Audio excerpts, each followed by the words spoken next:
Guys, today I have a very unexpected video. Juliana in the green and I were out shooting this morning. Julie loaded the gun, safety on. Hi, JC. Okay, go back downstairs. I love you guys. Go. Jules, this was not your fault. Jules loads the gun, safety on. She's standing there. I'm pulling the chair up so she could shoot off the bag. The gun fires with a little thud and then psh, right? There's the slug right there. Nielsen, 54, 53 grain. Now, why did the gun fire? She started crying hysterically. She's saying she didn't hit the trigger. I knew the safety was on. And when you fire a gun, it isn't a little thud and then all the air leaks out. Now, why did all the air leak out? Let me show you the valve on these guns. This little part right there, that is called a valve seat. The O-ring that broke right next to it is why the gun fired. Now that valve seat slides inside the receiver here, and you slide it and lock it in there. There's a little notch, it'll slide over that and stay in there. And it's held in by pressure. Now, there's the valve. Why is a valve bad too? That black piece of plastic slides over the stem, and then the brass locks it on. So it seals by being held tight with pressure, which eventually will leak too. Now, here is a cheap $250 gun. There's the stem. Why is it superior? There's no way for it to leak other than crack. Have I ever seen one crack? No. They're Delrin. Can it happen?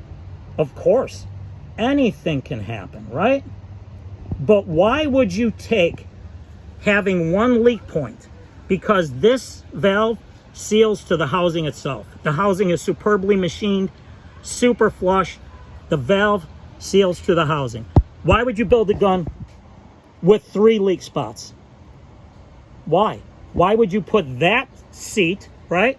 Why would you put that seat and this housing, that plastic? Why would you do that? Why would you build it where you could have 3 issues? Either the air sliding by, this thin plastic cracking, or that seal going bad. That seal just fired my gun. Now, here's the thing about FX air guns. Every air gun they make has that setup. So, you know how you want to use your gun after it's sat for a day or a week? It doesn't have air, and then you go to fill it and you can hear it hissing out of the barrel. That's why. That is exactly why. And I shouldn't have shot this video. My wife told me not to at this moment because I am so heated and aggravated at this system. These guns, I can't even sell this. How am I going to sell this junk? How am I going to sell it to somebody and not have to worry about a gun misfiring?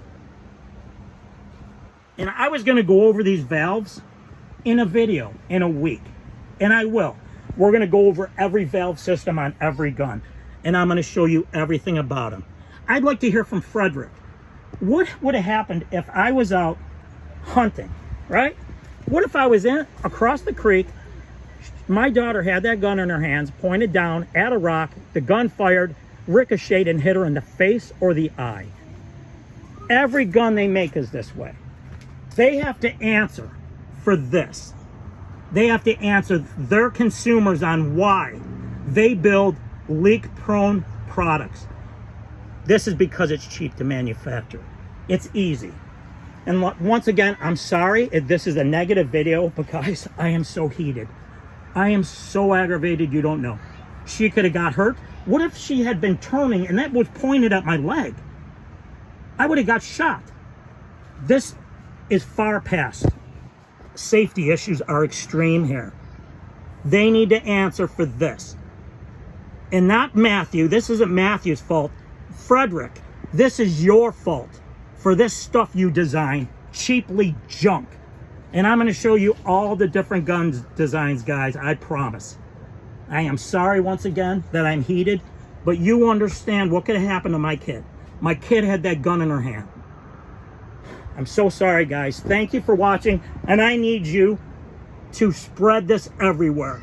People need to see what these guns are, and if you own one of these guns, be so very careful.